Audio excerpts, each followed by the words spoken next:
Hi, friends. Host Eric here, host Talking Films People. I'm here with my delightful and wonderful girlfriend Rachel, Hi.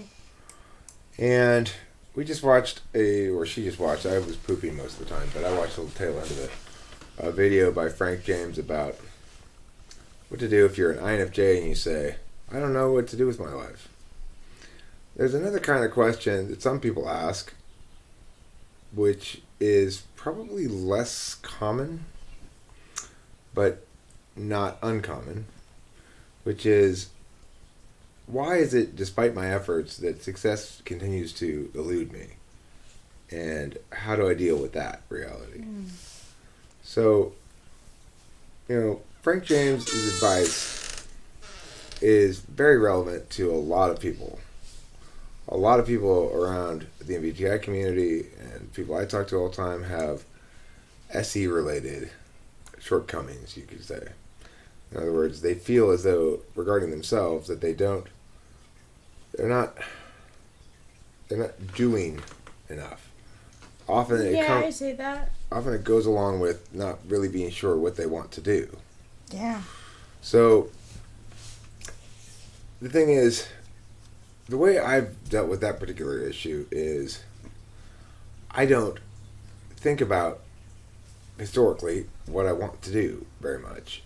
I just do what I want to do, which is often ill-advised because it could be that I'm playing with something right now that is not going to come out to be anything of any value, or it could be that I'm playing with something right now that does turn out to be something cool. So it depends what you're trying to do. If you're trying to execute a very specific vision, then you're probably not somebody who's going to deviate a lot from that vision. But if you're somebody who's just trying to execute visions in general, then it's a different engagement with what you're trying to accomplish. So, in particular, I guess I'm talking to people who would like to make creative things, like make art, make music, make movies, make whatever. Yeah. People who would like to express themselves more, who think that they have things to express and are failing to express them, or failing to exercise the part of their soul that hungers to be creative, a creator. Is it different? Um, well, I mean, the question comes down to there are some people who hunger to be creators and who struggle to get going on that.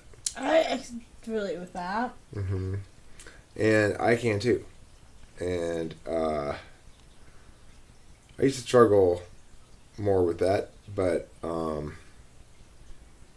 I've come to understand that it depends what you consider creation.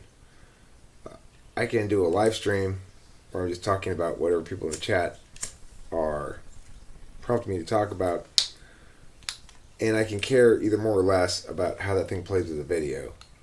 But regardless, it creates a time object. In other words, it creates a recorded object of me having engaged in that behavior with those people. True. So it's some sort of creation. However, that points out that the real question then is not so much whether or not you're creating, but whether or not what you feel like you're doing feels like self-indulgence. For some people, making a live stream might feel like an incredible amount of work and big, like, okay, I'm going to make myself do this. Yeah. For me, it's what I do when I'm not making myself do shit. And so is it a value to me? Well, it's a value to me as a indulgence, but not as a creative endeavor.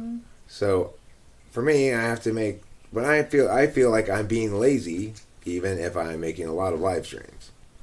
So there's that question as well. What do you actually consider to be indulgent, and what do you consider to be non-indulgent but virtuous or desirable? And so it's like, I think Rachel, for example, would like to be engaged in more creative endeavors, and we're in the process of doing something today we'll probably do after this, which is cool, but she finds herself, has found herself historically, I think, hamstrung somewhat in that area for a variety of considerations.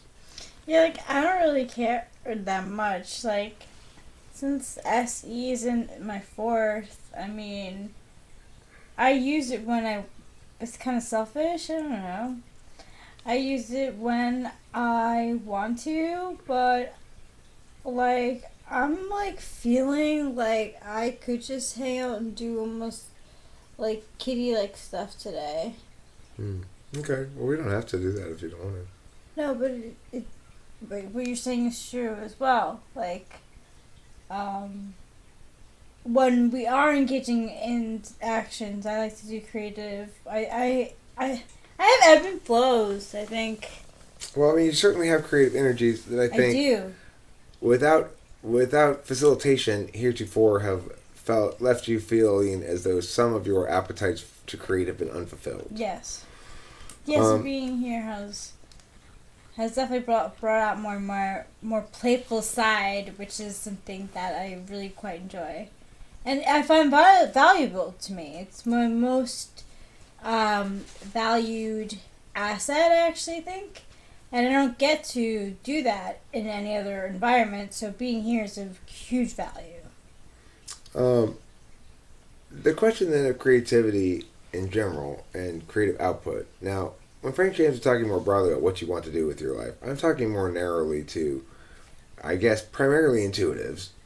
You're talking a lot. I'm probably talking to a lot of INTPs, INFPs, INFJs, some ENTPs, ENFPs maybe, that this is going to be particularly relevant for. To like the motivation.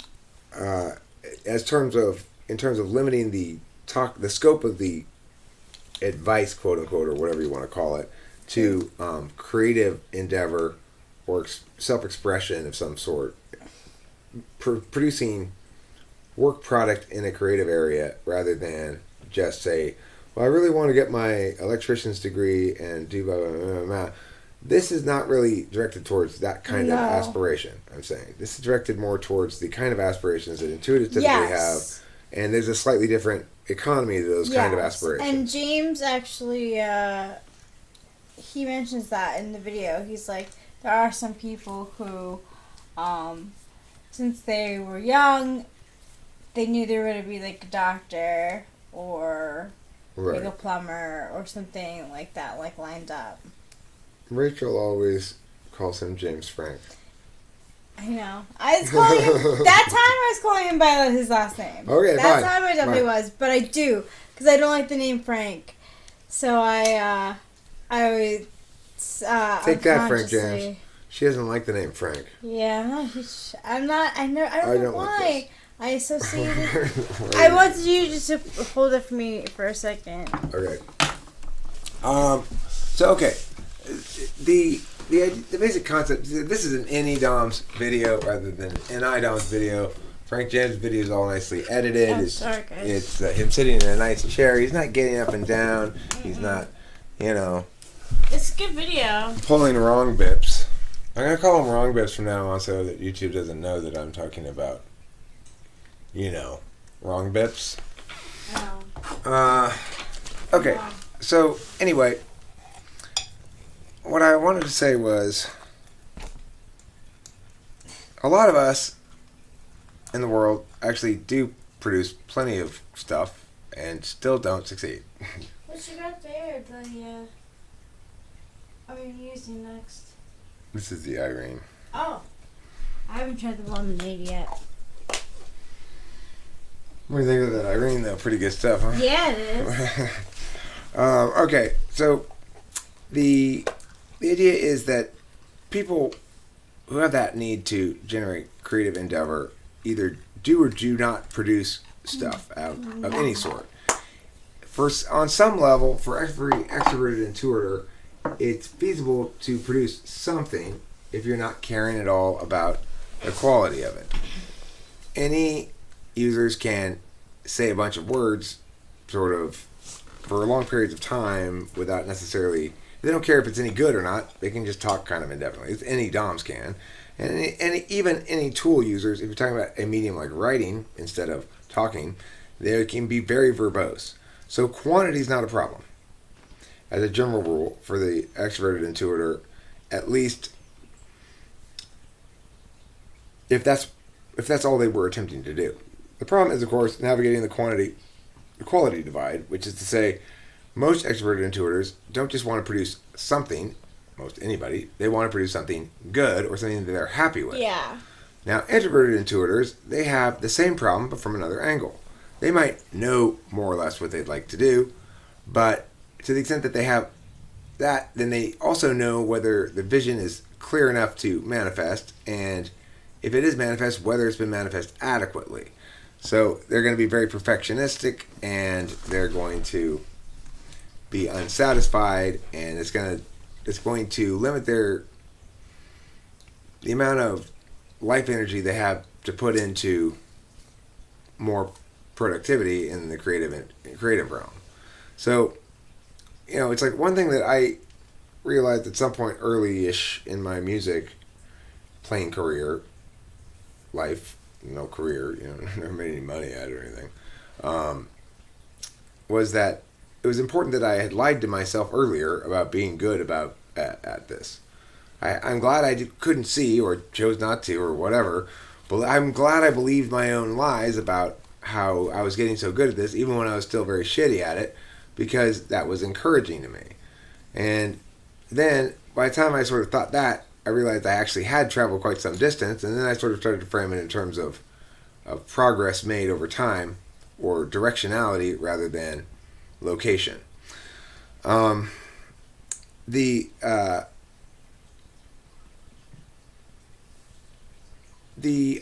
fact is, people get frustrated in creative endeavors for a couple of reasons. One, people are aware of the reality that talent in and of itself is only appreciated in sports. Mm-hmm. Maybe a little bit of music, but even there, when I say really appreciated, talent in and of itself being appreciated means people going out and looking for those who are naturally talented at basketball because they want to help them maximize their talent and turn it into a career. It's true, there are scouts for sports. Now, because the issue of talent in media making is much more holistic, or at least it's much less, the data's less objectively evident or determined. So it's like, if I want to watch a basketball player, I can tell you how tall he is. I can tell you how much he weighs. I can tell you how high his vertical leap is. I can tell you his shooting percentage. I can tell you stats and stuff. I can measure whether he's good or not in meaningful, objective ways. I can't measure whether somebody's talented in things like music in nearly as meaningful ways, because it requires more than, because the most skilled people are not the best people, and it will always be thus, because music involves introverted intuition, holistic, synergistic things that can't overemphasize any particular element. If you're overemphasizing fanciness and chops, you're going to mess up your music. So this is a very convoluted message. I don't know if it's a message at all. Just sort of musings. I like it. Thank you, darling. You're welcome. That's good NIFE encouragement. Yeah, because I feel that way, about art and getting stuff started in general, and the way that it's handled. I think you have a very good viewpoint on it, and you make your own. I don't know. It's production. Yeah. Which equals work. But the other thing is, what do you do if you keep making stuff and you just don't succeed? Good question. And the answer is, well, hello, I am host Eric. I'm one of those people. Welcome to Keep Making Stuff and Don't Succeed Anonymous. I am a keep making stuff and don't succeed anonymous member.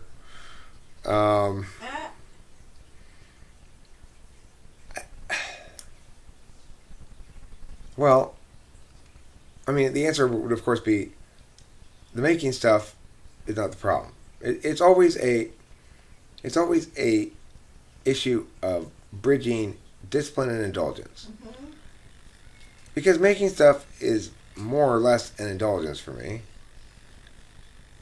then that's not the problem end of it. It's instead the other end, the part of it that requires self-discipline, which is to say, I'm not good at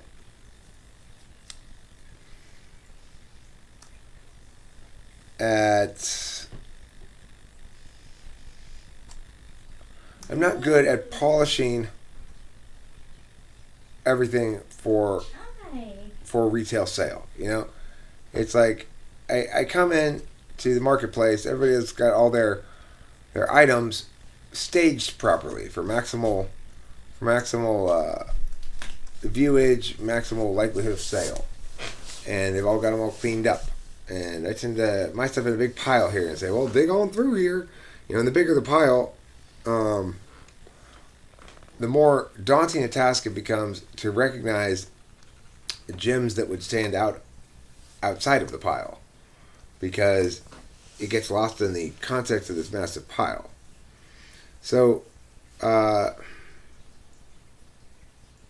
mean, I think the answer to that question would be you need to stop being so self-indulgent, if I'm telling myself this. But easier said than done. The other factor is it's hard to succeed. That's it. It is. Well, yeah, it is.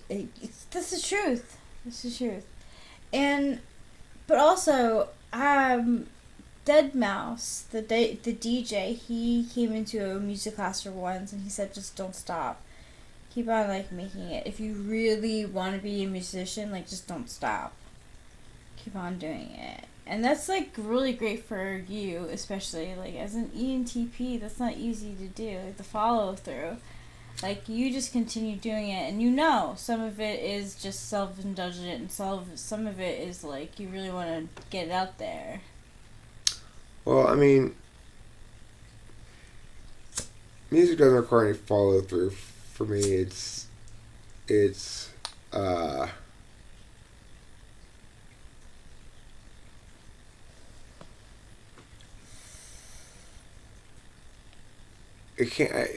very rarely. Every once in a while will I go myself to sit down and work on something when I'm not really feeling it and make some progress on it. I certainly won't start anything in that condition, nor would I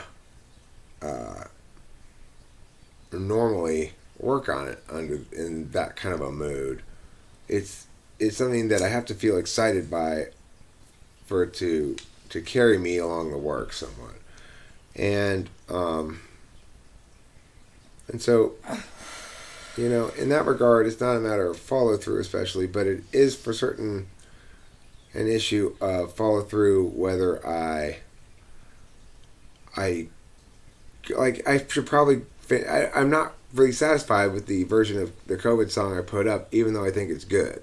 And that's one of those things that's a weird thing. It's like, I think it's good, but I'm not satisfied with it because I don't like the way certain one section goes in a certain place.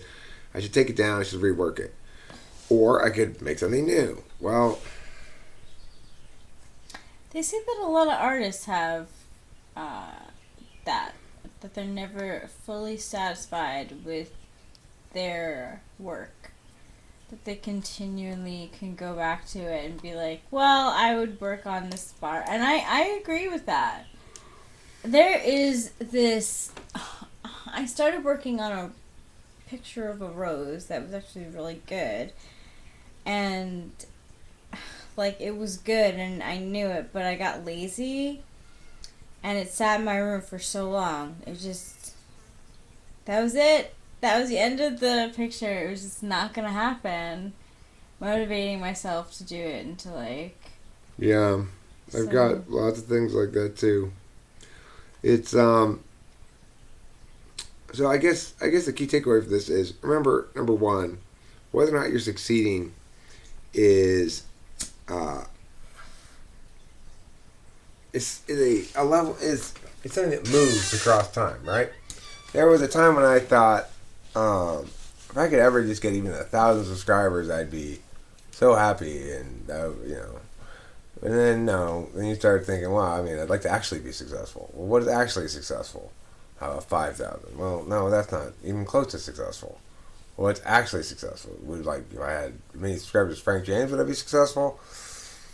Well, then I think, well, I'm only successful on YouTube. I need to be successful someplace else now. You know, it's like juggling. You can juggle 3 balls. Okay, well, can you juggle 4 balls? Well, okay, I'm going to learn to do that. What's the next question immediately? Well, can you juggle 5 balls? So it doesn't get you very far to learn to do 4 balls. But the thing is, the other sort of new agey hippy dippy way of looking at it is, I am successful if I'm happy, and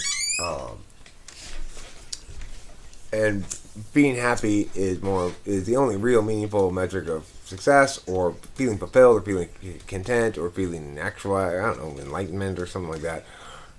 Well, fuck that noise, right? I mean, I'd rather be successful. I could have that and be successful. I'd rather be hugely successful. Yeah. I just, Makes you say the truth. you know, I just don't buy the idea that a person's happiness is contingent so much only on their state of mind about a present that's in front of them that's beyond the locus of their control somehow. See, I mean, that whole attitude seems to reject the idea of using one's agency to change one's reality for the better, which it seems to me is a part of a complete breakfast. You know, you think of part of a complete day. You got your SI time, your resty times. You got a little bit of sexual sex in there with your significant sexual other, and get a little bit of food mixed in the mix. Eating the foods. You get some beverages in the mix. You get some DOC. That's the Krug of Joyce. Krug is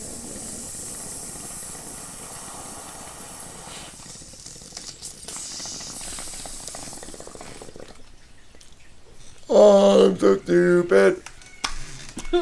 Oh, I'm so stupid. So we did find the green towel, so you could use that to pull with it. Ouchie pow. I'm sorry. I'm sorry. I've learned that the hard way too.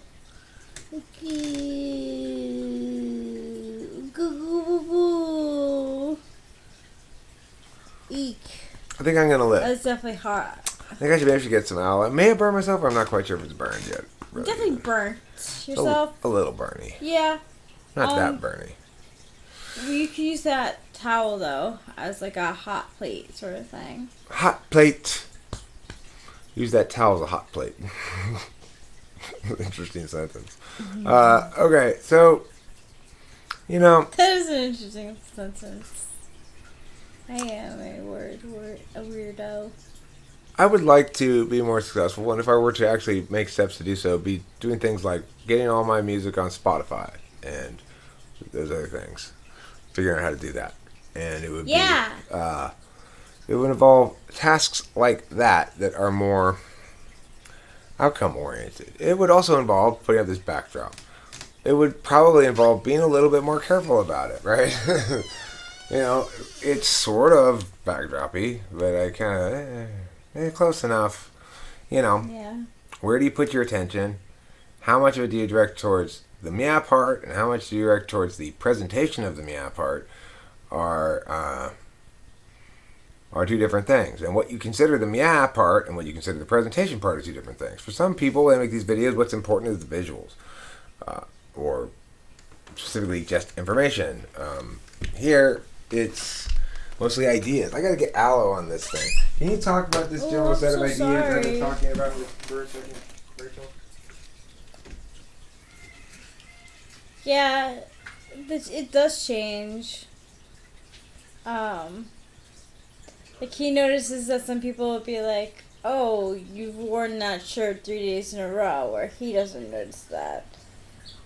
So, like, stuff like that are things that, like, could be improved to, like, improve the success of the channel. Those are definitely things that, like, Winston's mom and people with, like, TE have, like, noticed. But it's things like that where he knows it too, but then sometimes he doesn't. So it depends on what he, like, really wants to use it for. He does change, you know, the look of the set often enough, you know, to maybe, like, make things change a little bit, but that's more selfish. But the other part of it is FE, where someone else will be like, oh, you look tired, or, you know, I don't know. That was a very long video, or that was very short. So, okay, my final message to everybody is, we all end up doing something with our time. For those of you who are here watching this video, and maybe my audience members, you probably spend a fair amount of time watching YouTube videos and participating in YouTube communities because you want to socialize, and you want to socialize in ways that are comfortable to you. Yeah. And that means you want to engage with other people about the kind of ideas that you're interested in. And if you're an intuitive, especially, you're probably be likely to be drawn to cognitive functions if you encounter it. So if you're wondering what it is that's leaving you feeling empty or hollow, this idea that you're either you have a need to produce something, you're not fulfilling that need, or you're not producing enough, or what you're producing isn't good enough or something. Well, first of all, I would say, welcome to the crowd. That's everybody, you know, and it doesn't really ever seem to change. It's just a matter of degree. Sometimes things are going along swimmingly, and I'm feeling like, okay, great, but it's always, what have you done for me lately? My own self. I think, well, that was yesterday, though. What are you going to do today? And so there's also note that there are stretches of your life that extend well beyond the immediate scope of right now if you're on the younger side. I'm middle of Generation X. Rachel is older end of millennial, and I can tell you, I've gone through stretches of my life, 10 years, as a drunk who didn't really make any kind of media. Yeah. I've gone years when I was just working, being a father. I had years before that where I was working and being a single guy, like traveling and stuff.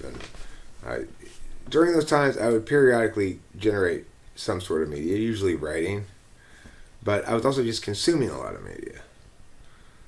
I'd play the guitar. I've been playing the guitar since I was about 20 years old, but I'd also go through periods where I mostly just listen to music. So you got to allow longer time frames, time scales in your equation of self. Just because right now you're not doing something, if you're 20-something years old or 18 years old or something, chillax. You know, Listen on patience. Chillax. Right there. And you know, we do live in a world that is very fast paced now too, and it, like, I will reference, I don't like to reference myself as a millennial too much. It's true, I am, but I think that, like, attitude has a lot to do with your mentality. Maybe that's just a 7 thing, but you know, like, the world is changing, and it's changing fast. I mean, in 2009 we were using flip phones, and in 2013 we had our computers in our hands. So, like, that's a big change in a small time. That's a lot of technology. Yeah, well, it's still a case that, for me anyway, life falls into chapters that are longer than that. It falls into chapters that are shaped by things like, during this stretch of years, I lived here. Mm-hmm. I was with Mia. Me too. And I think that it's important to...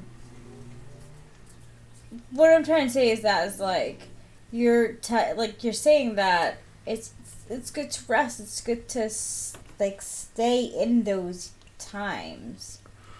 Well, what I'm trying to say is that if you've had this itch to create for a long time, and a long time is a few months, relax. You're young, let yourself. The other best advice I could give everybody is let yourself fail. Know that failing is part of the process of getting better at anything, and encourage yourself to indulge in your creative mistakes, and see how they go. And don't be afraid to scrap them and retain them in some archival form. That's good advice. Because even don't impulsively scrap shit. We all have moments of doubt where we think stuff's terrible. You put up a comment on a video and it's kind of negative. Even somebody like me, who's weathered shit tons of negative comments of all shapes and sizes. So I put up a Mindy's Club video the other day, and I wasn't sure about it. I'm less confident about my comedy stuff than any of the other stuff that I do. And then the first comment I read was by the Generalist, whose comment was interesting. It said, I respect it. I admire something that you're an old man who's brave enough to put this sort of thing out there. Of course, there's nothing implicit in the video that indicates anything about me at all. So I had to think about this for a second, this comment in general for a second, before I realized he's not commenting about the video. He's commenting about his understanding of me. Mm-hmm. But then he also said that he didn't think the video was as funny as some of the other things I had done and stuff like that. It was more or less, I took it as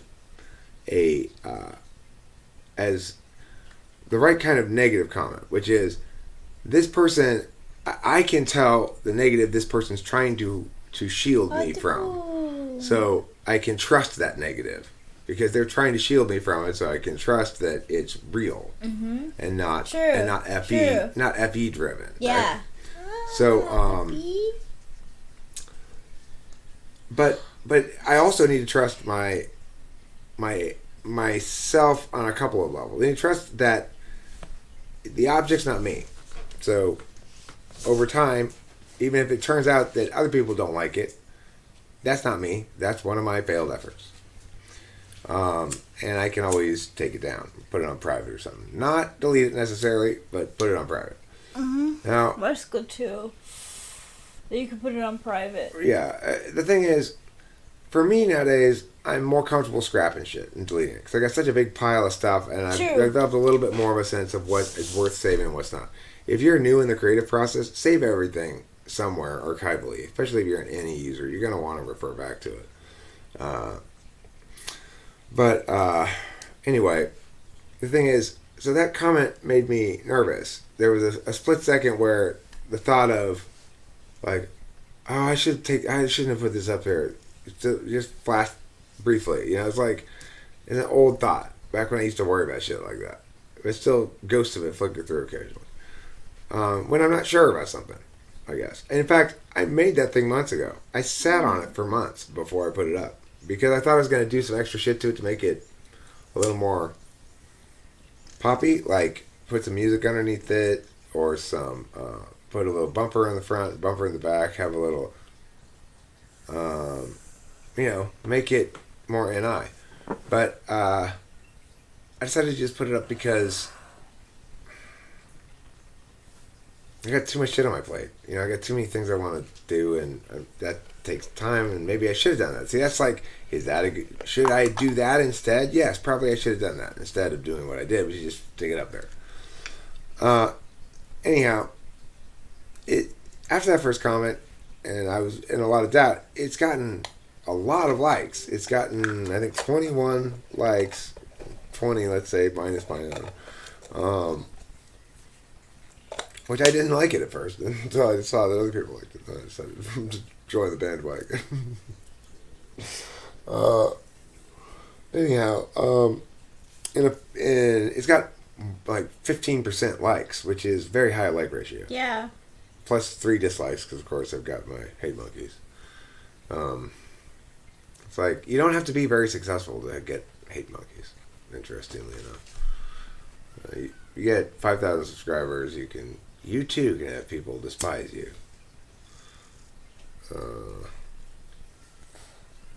Anyway.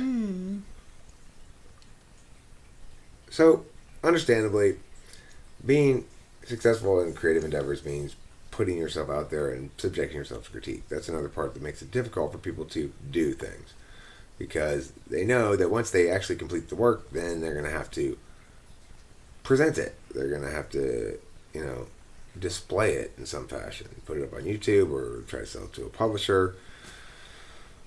And that puts their self-concept a lot of times at risk because they link themselves a lot to what they produce. So, for all makers of things, I would say try to decouple yourself from the things you produce. Remember, the things you make are going to be turds, and everything between turds to birds to gold nerds. Okay? And you just got to recognize the fact that you can't make an omelet without laying a few turds along the way. Yeah. Sure. That's my thoughts, my rambling response to Frank James's video about INFJs not knowing what they're doing with their life. I like it. Thanks, darling. You're welcome.